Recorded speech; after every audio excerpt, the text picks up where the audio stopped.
año 1974 aflora una crisis económica en España en donde se manifiestan las fragilidades de la estructura productiva realizada en los años previos, incrementada por el impacto de la crisis internacional en la conocida como crisis del petróleo por el incremento del precio del mismo desde el año 1973. Las divisiones internas, las dimisiones políticas, así como la gestión de la crisis económica, demuestran la debilidad del gobierno de Arias Navarro, que actúa sin un proyecto global y ejerciendo una dura represión política desde sus comienzos. El 2 de marzo de 1974 fue ejecutado a garrote vil Salvador Puig Antich, miembro del grupo anarquista armado Movimiento Ibérico de Liberación, condenado por el homicidio de un policía durante un tiroteo. La movilización internacional, con la Santa Sede a la cabeza, solicitando su indulto, no impidió el cumplimiento de la condena. En los últimos meses de la dictadura se suceden una serie de acontecimientos que muestran la inquietud política existente y que contribuirán a desestabilizar aún más al régimen, pues algunos de los mismos vendrán del seno de grupos, instituciones en los que la dictadura se había apoyado desde su constitución tras la guerra civil. La primera crisis de esta etapa final del franquismo es el conocido caso Añoveros, que supuso el enfrentamiento más grave entre el régimen franquista y la Iglesia Católica.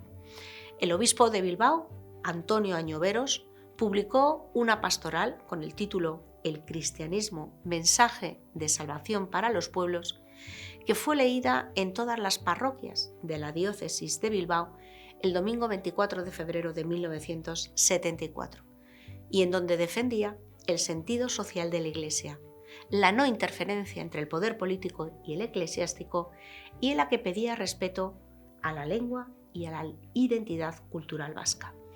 El obispo se negó a retirar su escrito y la reacción del gobierno tuvo que contenerse por el deseo de Franco de no tener enfrentamientos con el Vaticano. Otra de las crisis vino de las Fuerzas Armadas. El ejército había perdido peso político y social en los últimos años de la dictadura y no se encontraba al margen de los cambios que en otros ámbitos e instituciones se estaban produciendo en la sociedad española, impulsados por la participación de jóvenes oficiales del ejército portugués en la revolución que derribó a la dictadura del país vecino en el año 1974. Se creó en Barcelona la Unión Militar Democrática, la UMD, organización clandestina integrada por jóvenes militares que habían manifestado que el ejército debía facilitar la evolución hacia un régimen democrático.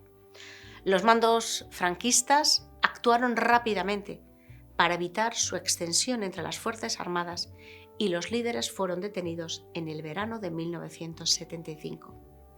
El desafío terrorista se sumará al contexto de crisis política vivida en esos años. La banda terrorista ETA cometerá terribles atentados como el de la cafetería Orlando en la calle Correos de Madrid, en el que perdieron la vida 13 personas y hubo decenas de heridos, o los perpetrados por el FRAP.